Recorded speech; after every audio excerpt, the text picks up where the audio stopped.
Saya diberkati dengan firman Tuhan yang saya siapkan untuk hari ini. Saya menjadi mengerti mengapa Yesus berbicara kepada seorang anak muda tentang dia harus dilahirkan kembali dan harus kemudian dipikir anak muda itu dia harus masuk kembali ke dalam rahim ibunya. Banyak orang percaya, banyak yang mengatakan bahwa dirinya orang Kristen tetapi tidak mengerti maksud dari apa yang Yesus katakan kepada orang muda ini. Bertahun-tahun kita baca ayat-ayat ini, bertahun-tahun kita dengar khotbahnya, tapi kemudian kita tidak mengerti maksud dan esensi yang sebenarnya. Lalu kemudian kita baca Roma pasal berapa? 12 ayat 2 tentang pembaharuan budi, pembaharuan akal budi, pikiran. Hari ini kita akan bicara tentang itu. Jadi Yesus berkata kepada Nikodemus, ya Yohanes 3, Yohanes pasal 3, ya, tentang dilahirkan kembali. Maksudnya dilahirkan kembali itu apa? Mungkin pertanyaan kita sama seperti anak muda ini. Apakah maksudnya kita kembali masuk ke dalam rahim ibu kita?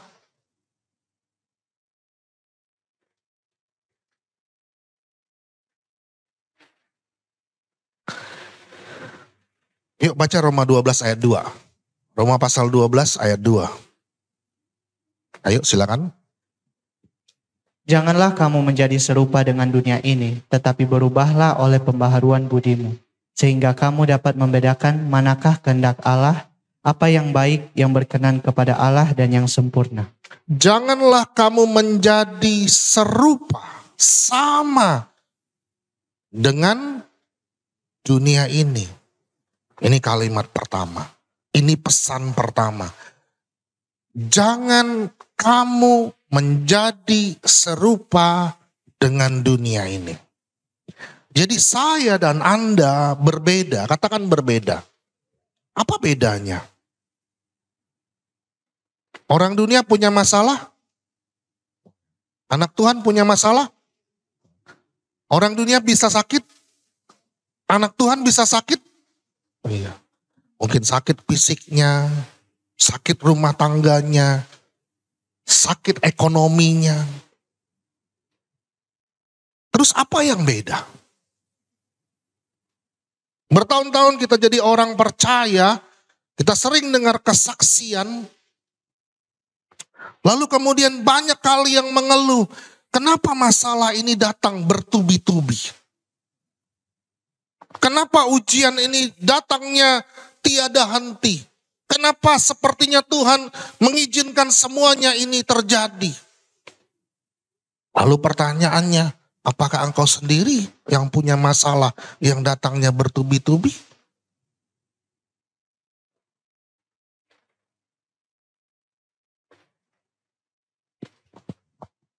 Ada seorang hamba Tuhan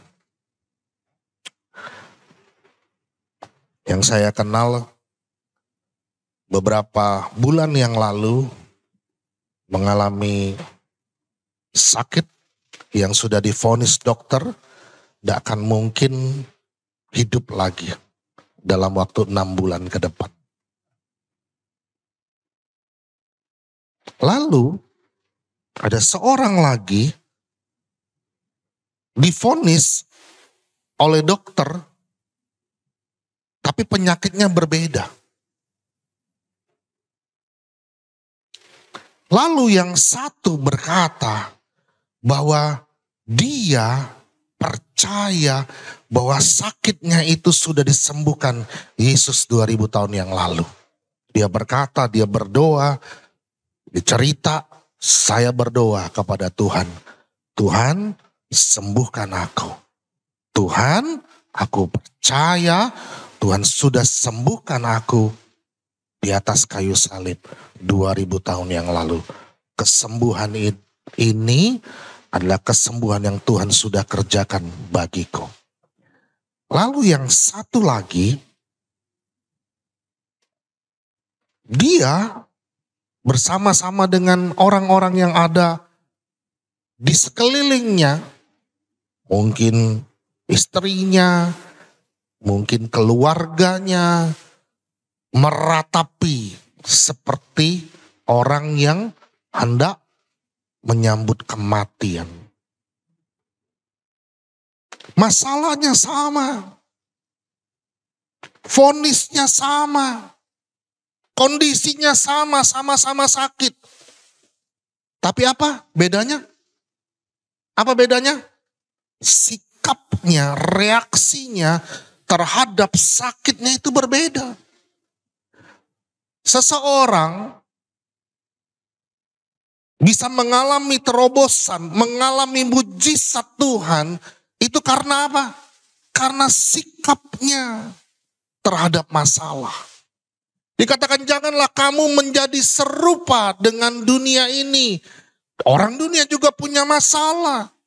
Lalu apa bedanya kita? Dikatakan tidak serupa. Tidak sama dengan dunia ini. Bedanya di mana? Bedanya adalah cara kita, sikap kita terhadap masalah. Orang-orang yang di dalam Tuhan, dia tidak ngelihat sakitnya, tapi dia ngelihat apa? Yang Yesus kerjakan 2000 tahun yang lalu bagi dirinya. Orang percaya, dia tidak lihat keadaan dirinya, dia tidak lihat apa yang terjadi, tapi yang dia lihat adalah fokus kepada apa yang Yesus sudah kerjakan 2000 tahun yang lalu. Bahwa segala kutuk, sakit penyakit sudah dipatahkan, sudah dikalahkan di bawah kaki Yesus. Amin. Sikapnya, responnya terhadap masalah berbeda. Terus dikatakan apa? Tetapi apa? Berubahlah. Katakan berubahlah. Berubahlah oleh apa? Oleh pembaharuan budimu. Saya pernah khotbah ini, pembaharuan budi itu bicara tentang apa? Cara berpikir kita, mindset kita. Terhadap apa? Terhadap apapun yang kita hadapi di dalam dunia ini.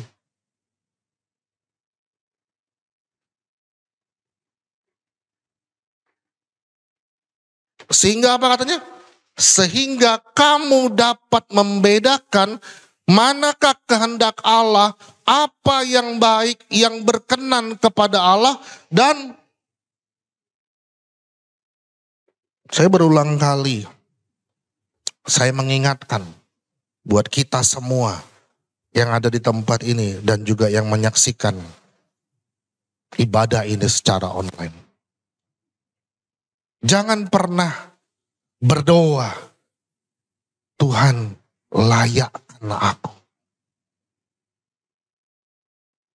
Tuhan kuduskan aku, supaya aku berlayak menghampiri tatamu.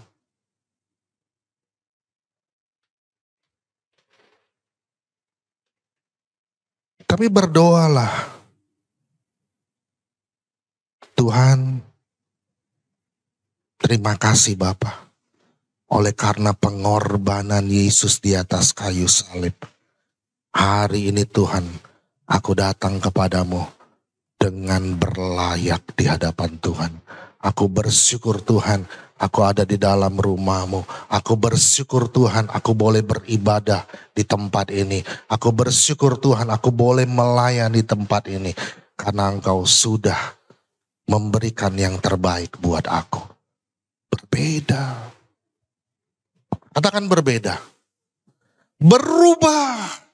Waktu seseorang berjumpa dengan Yesus, hidupnya berubah, berbeda. Kita tidak akan pernah mengalami terobosan yang Tuhan sudah sediakan untuk hidup kita kalau cara berpikir kita masih sama dengan orang dunia.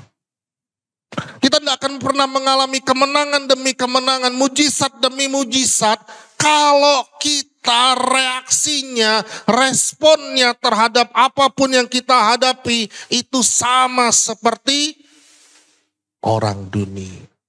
Makanya dikatakan janganlah kamu menjadi serupa dengan dunia ini.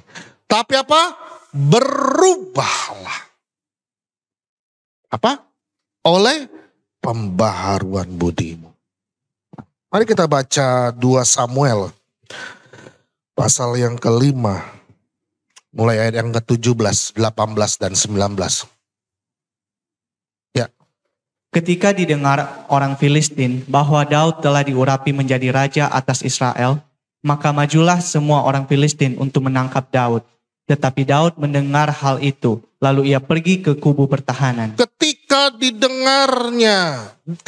didengar orang Filistin bahwa Daud telah diurapi menjadi raja atas Israel, maka majulah orang Filistin itu untuk menangkap Daud.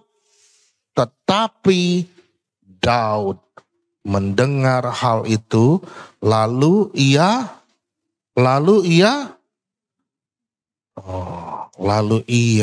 pergi ke kubu pertahanan. Jadi dia tahu kemana dia harus pergi. Waktu musuh itu datang, waktu serangan itu mulai datang, dia tahu kemana dia harus pergi. Tuhanlah kota bentengku, kubu pertahananku. Mazmur pasal 18 ayat yang kedua. Mazmur pasal 18 ayat yang kedua. Ayo.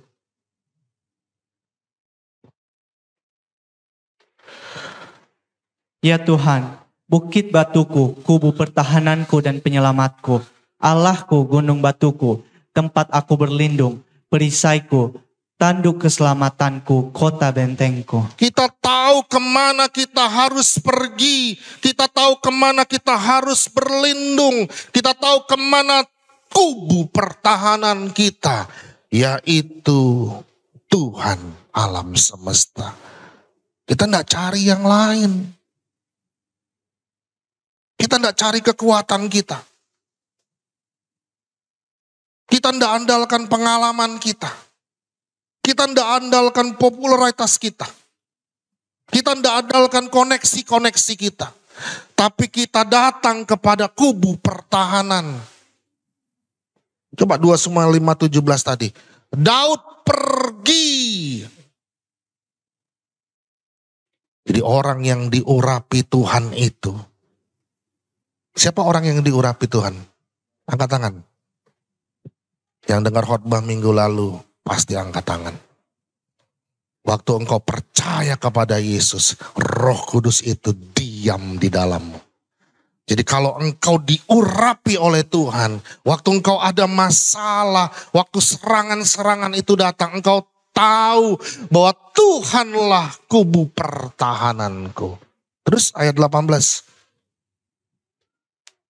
Ketika orang Filistin itu datang dan memencar di lembah Refaim, Terus? Bertanyalah Daud kepada Tuhan, apakah aku harus maju melawan orang Filistin itu?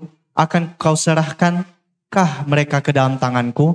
Tuhan menjawab Daud, majulah, sebab aku pasti akan menyerahkan orang Filistin itu ke dalam tanganmu. Setelah dia datang kepada kubu pertahanannya, Daud bertanya, katakan bertanya. Daud bertanya, Daud berdoa kepada Tuhan, apakah aku harus maju melawan orang Filistin itu? Akan kuserahkan mereka ke dalam tanganku? Akan kau serahkan mereka ke dalam tanganku? Daud tanya sama Tuhan. Jadi waktu kita punya masalah, jangan pernah minta Tuhan jauhkan kita dari masalah.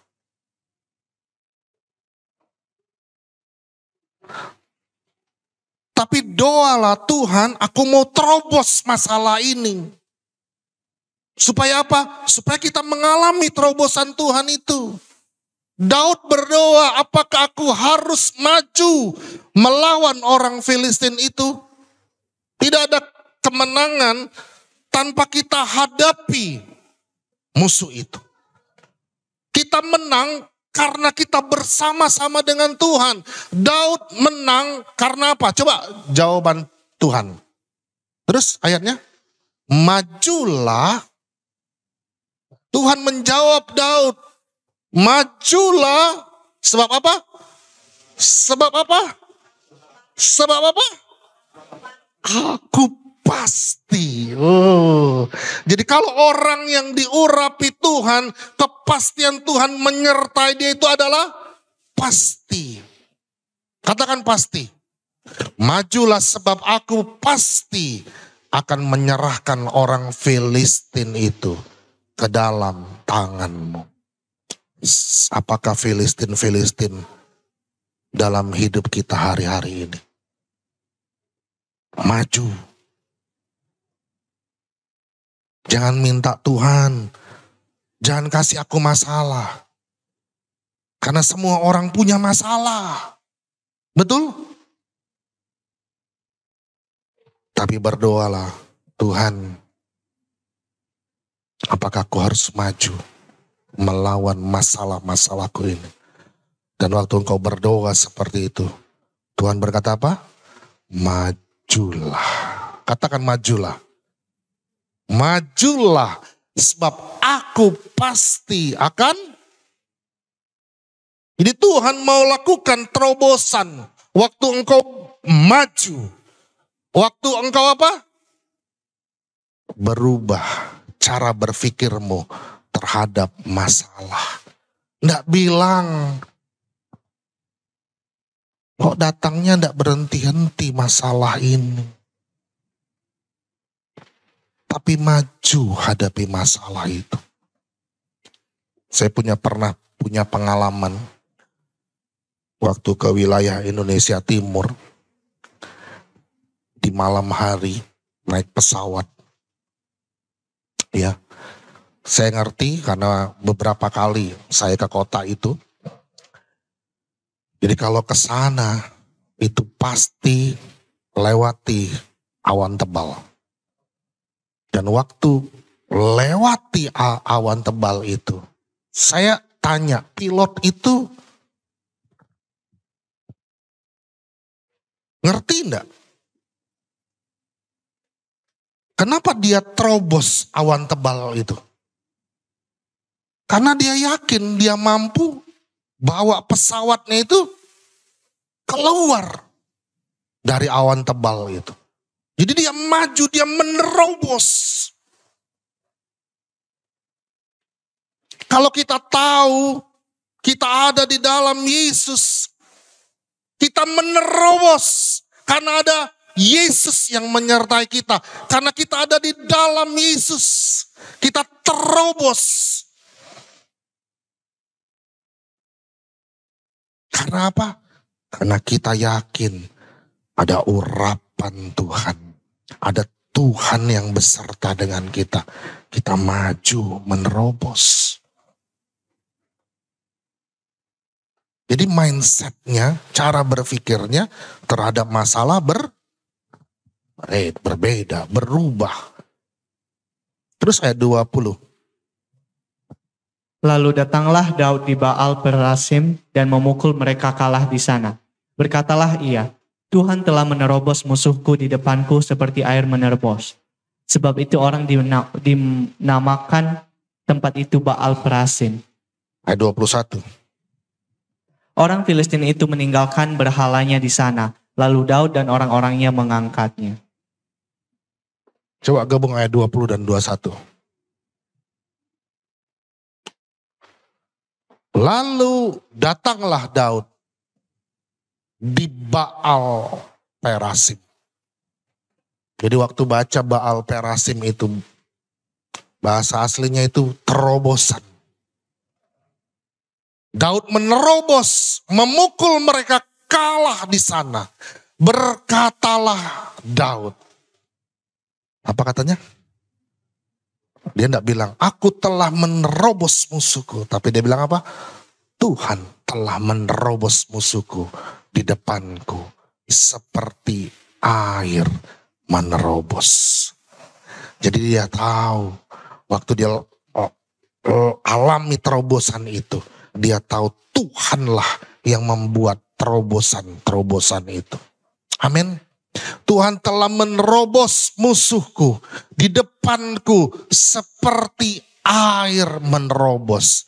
Sebab itu orang menamakan tempat itu apa?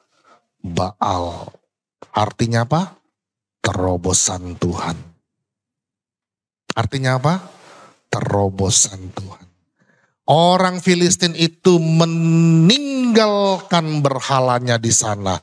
Lalu Daud dan orang-orangnya mengangkatnya.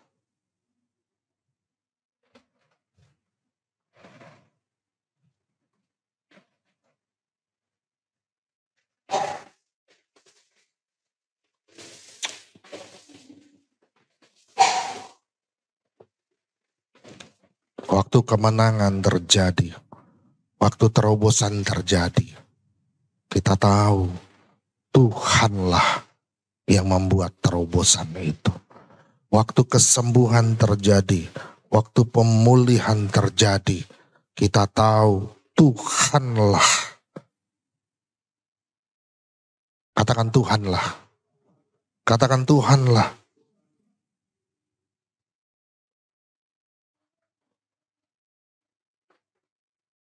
Yakobus pasal 1 ayat yang kedua. Saudara-saudaraku, anggaplah sebagai suatu kebahagiaan apabila kamu jatuh ke dalam berbagai pencobaan. Saudara-saudaraku, anggaplah sebagai apa? Anggaplah sebagai suatu kebahagiaan apabila kamu jatuh ke dalam berbagai-bagai pencobaan. Jadi kalau ada masalah, berbahagialah. Kasih tahu sama yang di sebelah kananmu. Kalau ada masalah, berbahagialah.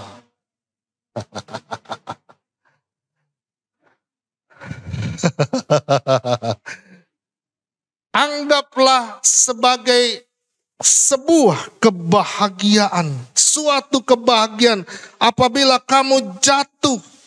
Kata jatuh itu bahasa aslinya peripto.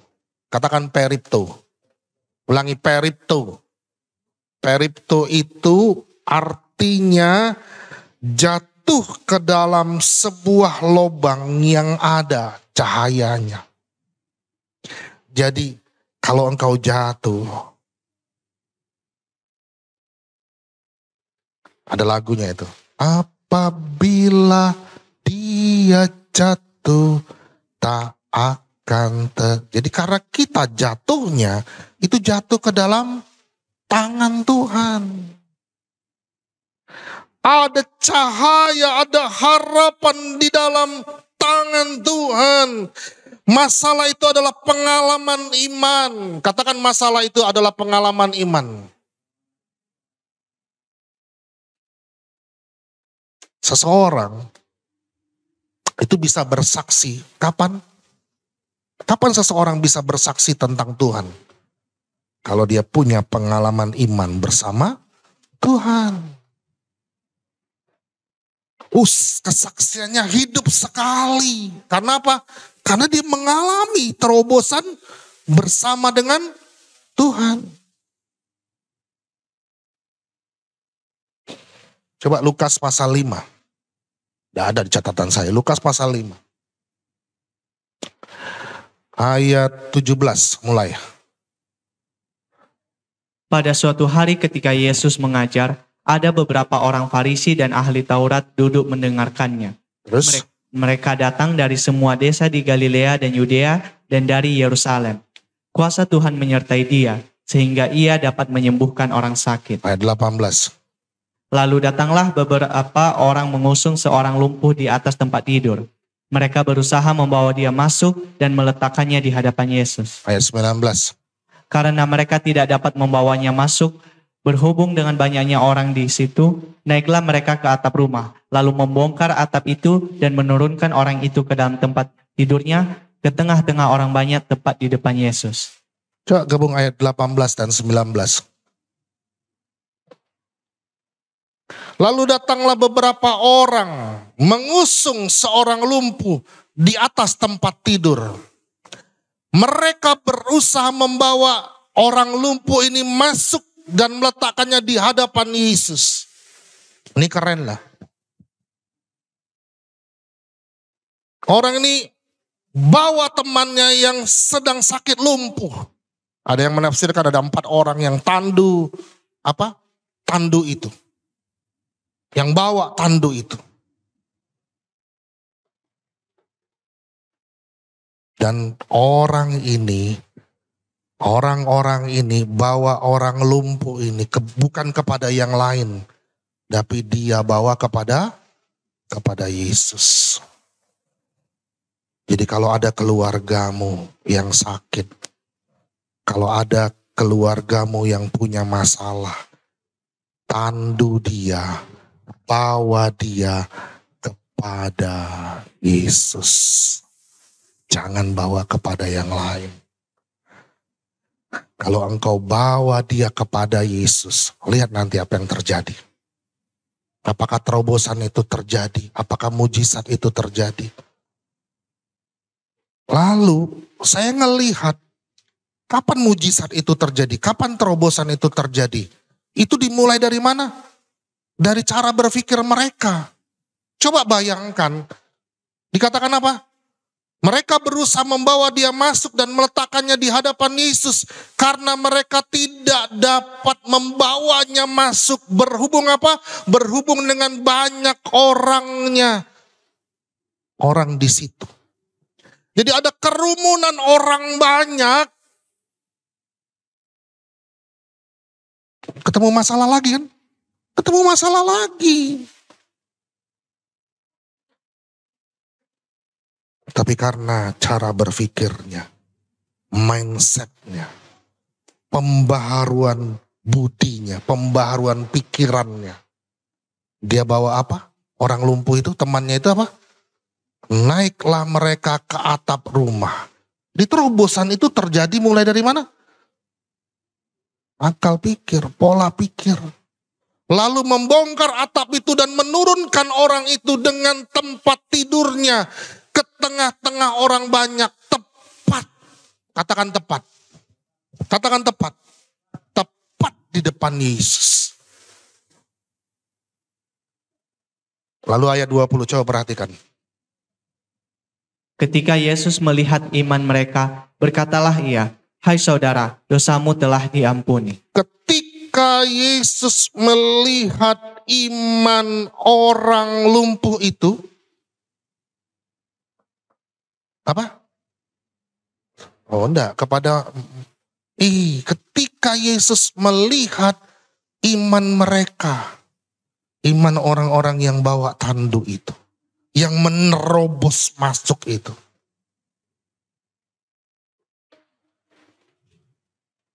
Waktu engkau bawa orang-orang menuju kepada Yesus, bukan kepada yang lain.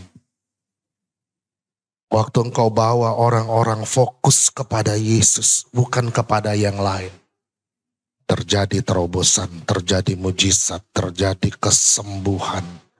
Yesus berkata, "Hai saudara, dosamu sudah diampuni." Ini menarik ya.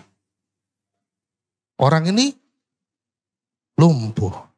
Betul? Kalau orang lumpuh butuh apa? Butuh kesembuhan, bukan butuh apa? Dosanya diampuni.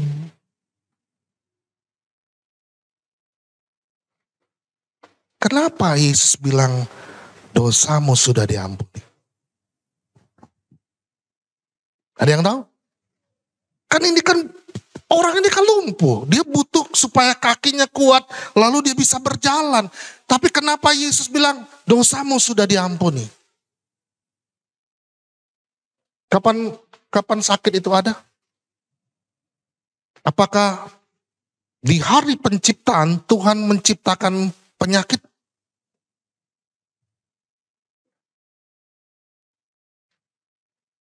Hari keberapa Tuhan menciptakan sakit penyakit? Ada, Lis? Enggak ada, pasti.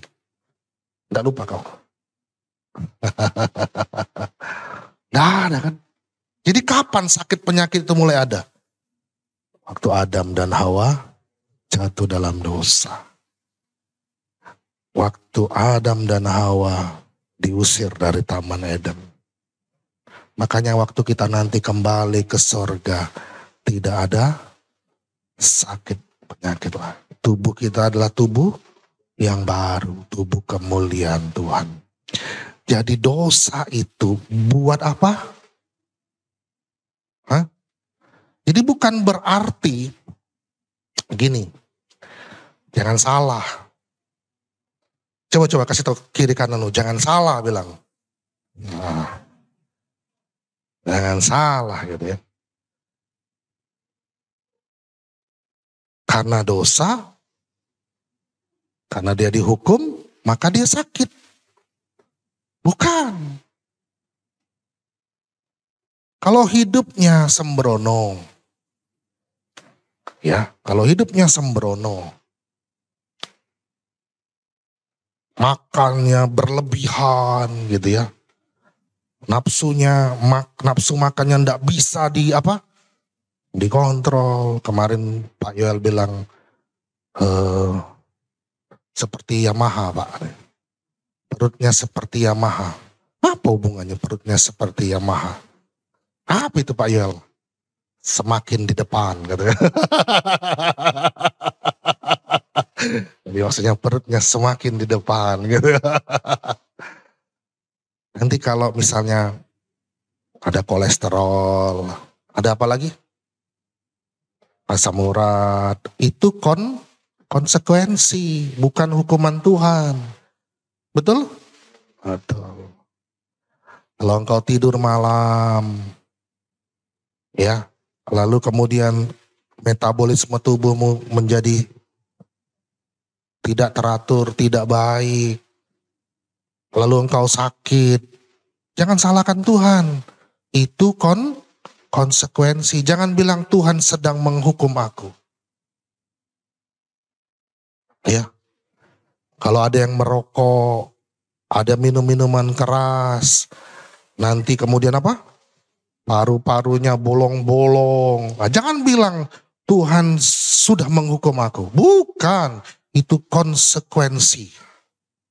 Konsekuensi dosa. Jadi orang lumpuh ini mengalami konsekuensi dosa. Itu Tuhan tidak pernah menghukummu. Amin. Dia mengasihimu. Tidak mungkin Yesus yang sudah mati bayar hutang dosa kita, menyelamatkan kita. Lalu dia hukum kita lagi kan? Tidak mungkin. Tapi kadang-kadang kita ini bawa diri kita sendiri kepada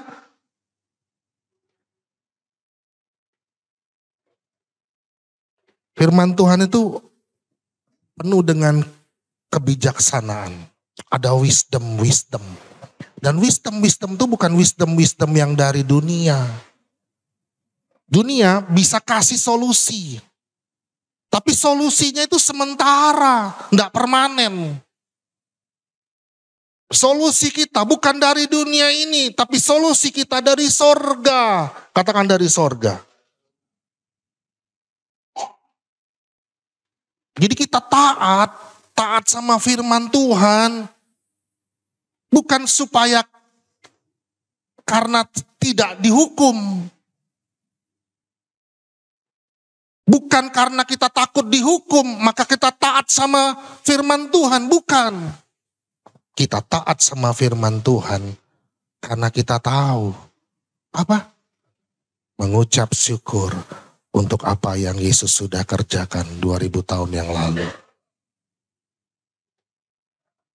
Makanya kita tidak main-main dengan dosa. Karena kita bersyukur.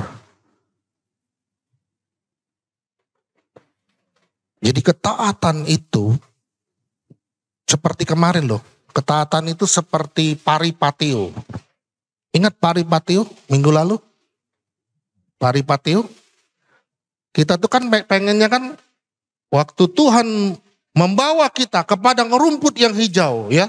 Oh, naik ke atas bukit ya. Oh, begini kan paripatio itu kan. Makin naik, makin naik, makin naik, makin naik, makin naik. Berjalan keliling paripatio, paripatio, paripatio, paripatio, paripatio. Kita enggak, kita maunya instan. Shot, gitu. Oh, itu bukan jalan Tuhan. Instan. Ada perjalanan iman bersama dengan Tuhan. Amin. Amin. Coba baca Hakim-Hakim. Hakim-Hakim pasal 14 ayat 5 dan 6. Lalu pergilah Simson beserta ayahnya dan ibunya ke Timna. Ketika mereka sampai ke kebun-kebun anggur di Timna, maka seekor singa muda mendatangi Simson dengan mengaum. Pada waktu itu berkuasalah roh Tuhan atas dia, sehingga singa itu dicabiknya seperti orang mencabik anak kambing, tanpa apa-apa di tangannya. Tapi tidak diceritakannya kepada ayahnya atau ibunya apa yang dilakukannya itu. Ini waktu ini Simson sudah dewasa atau masih anak-anak? Tapi dikatakan apa? Pada waktu itu berkuasalah roh Tuhan atas dia. Waktu roh Tuhan berkuasa. Singa itu apa? Singa itu apa? Dicabiknya seperti orang mencabik, bukan mencabik kambing loh, anak kambing. Jadi singa yang besar itu seperti anak kambing dibuat Simson. Karena apa? Karena roh Tuhan berkuasa atas dia. Siapa roh Tuhan? Siapa yang di dalam hidupnya roh Tuhan berkuasa atas dia? Tolong angkat tangan. Khotbah minggu lalu ya. Waktu kita percaya kepada Yesus, roh Tuhan itu diam.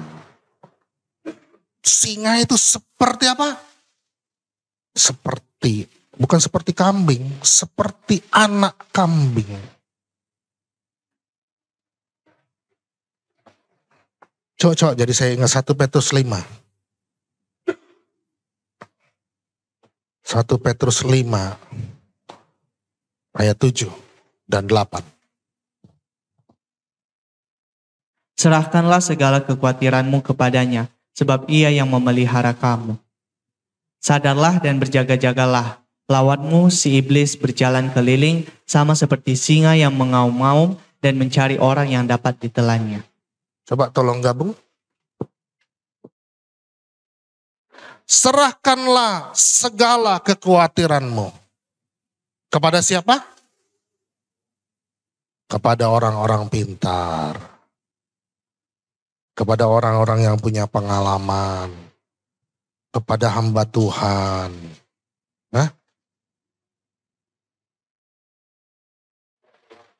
Kepada Tuhan.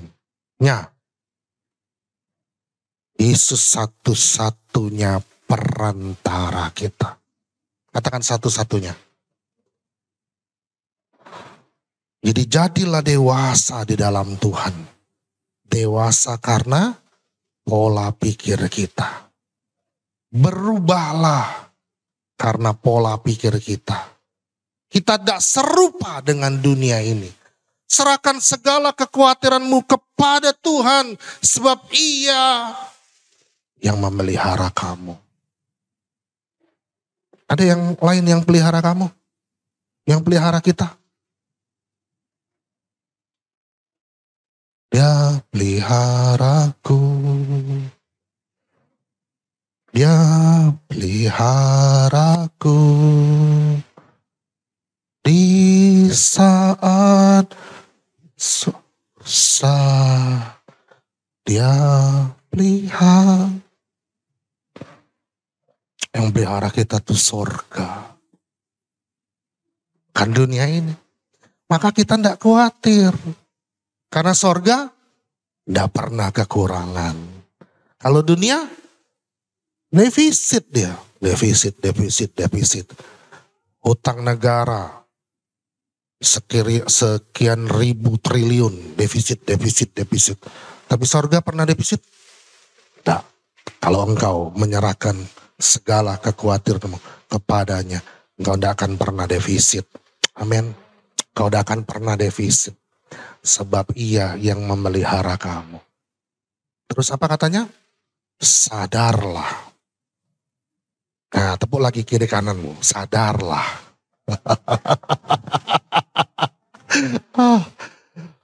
Dan berjaga-jagalah lawanmu si iblis.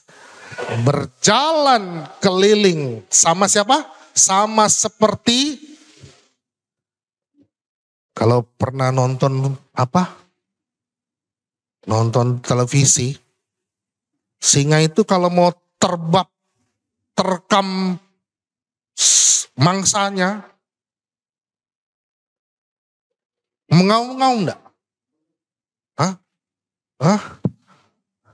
Lari duluan mangsanya, dengar suaranya lah ketakutan duluan kan? Apalagi kalau lilis di depan itu, di depan singa tuh. Langsung tuh kincit katanya kan.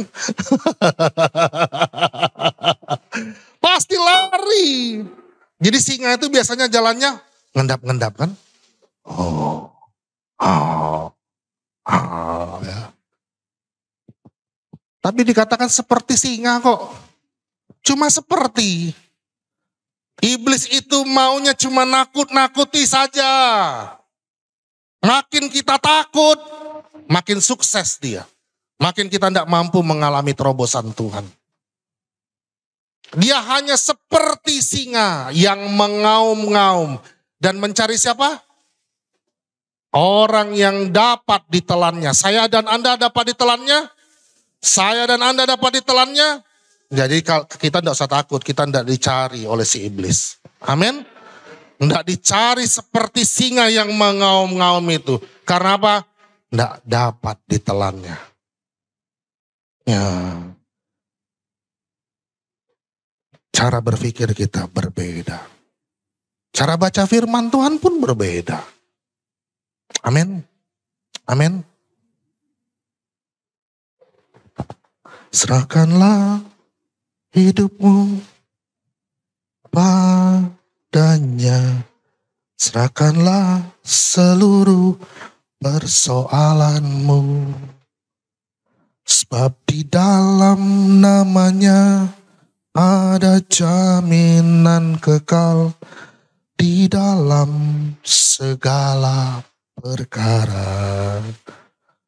Berseru pada Yesus, berserah pada Yesus.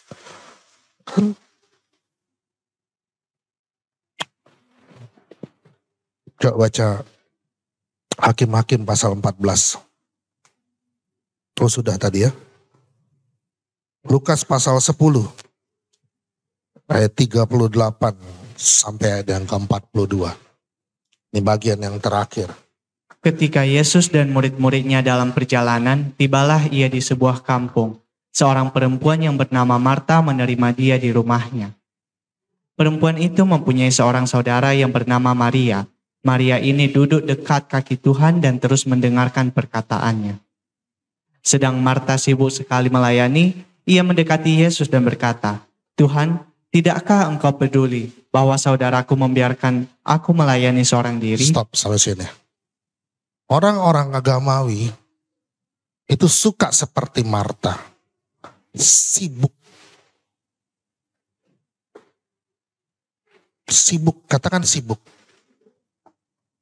Seperti sibuk melayani Tuhan. Sibuk. Saya tidak bilang saya melarang orang untuk melayani Tuhan. Bukan. Tapi orang-orang agamawi ngajarin kita itu sibuk. Orang-orang agamawi mengidolakan apa yang dilakukan oleh Marta. Sibuk pelayanan.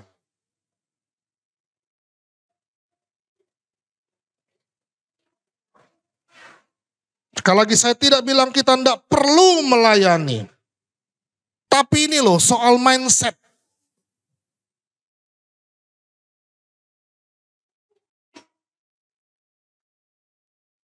Kita melayani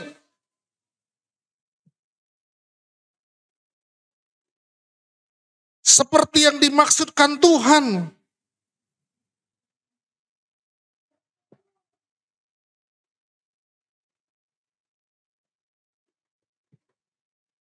Mindsetnya, coba lihat apa yang dilakukan si Marta. Tuhan, apa?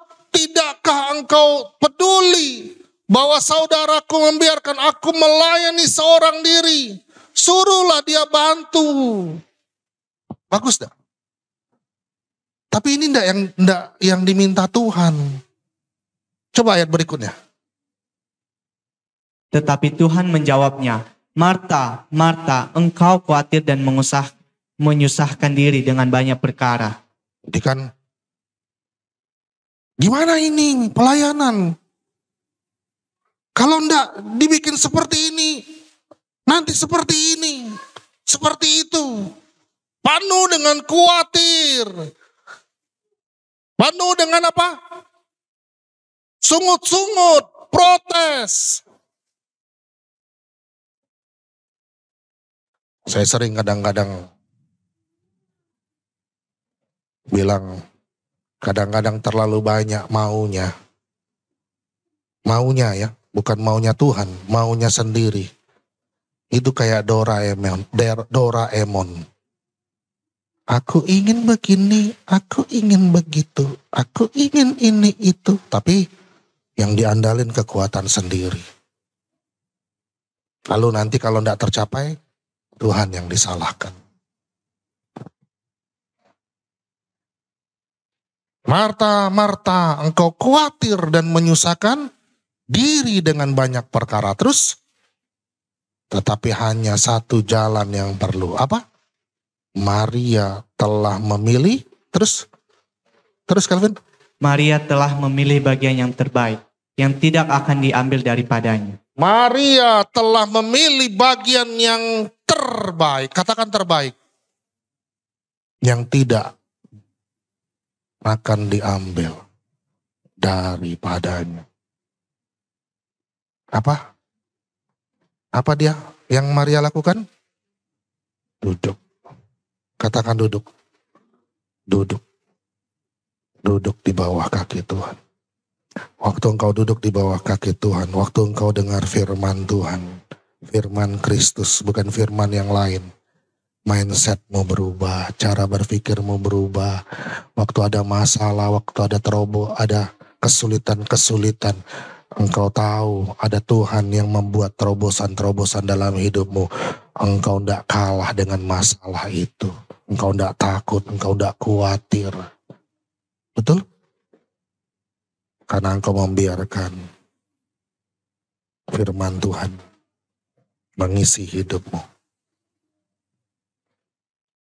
Jadi segala sesuatu, mujizat itu, terobosan bersama Tuhan itu, kapan terjadi?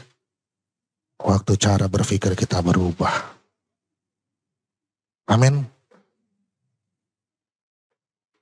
Maria memilih bagian yang terbaik yang tidak akan diambil daripadanya. Apa bagian itu? Duduk di bawah kaki Tuhan. Dia membaringkan aku di padang yang berumput hijau.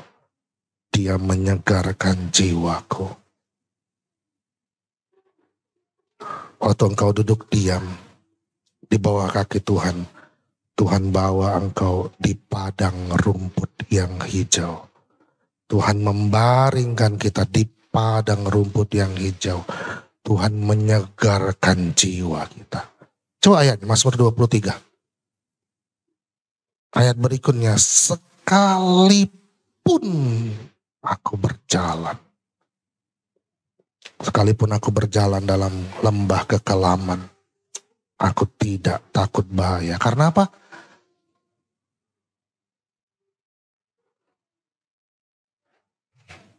Jadi ikut Tuhan itu jalan dalam lembah ada? Ada lembah kekelaman. Tapi Daud bilang, aku tidak takut bahaya. Sebab Tuhan besertaku. Gadamu, tongkatmu, itulah yang menghibur aku. Terus ayat 5. Engkau menyediakan hidangan bagiku di hadapan lawanku. Engkau mengurapi kepalaku dengan minyak. Pialamu penuh melimpah. Terus ayat 6. Kebajikan dan kemurahan belaka akan mengikuti aku seumur hidupku. Dan aku akan diam. Katakan diam. Katakan diam. Katakan diam. Dalam rumah Tuhan sepanjang masa. Waktu engkau punya masalah, waktu datang kesulitan demi kesulitan, jangan pergi dari Tuhan. Diam dalam rumah Tuhan sepanjang masa. Saya undang semua yang melayani.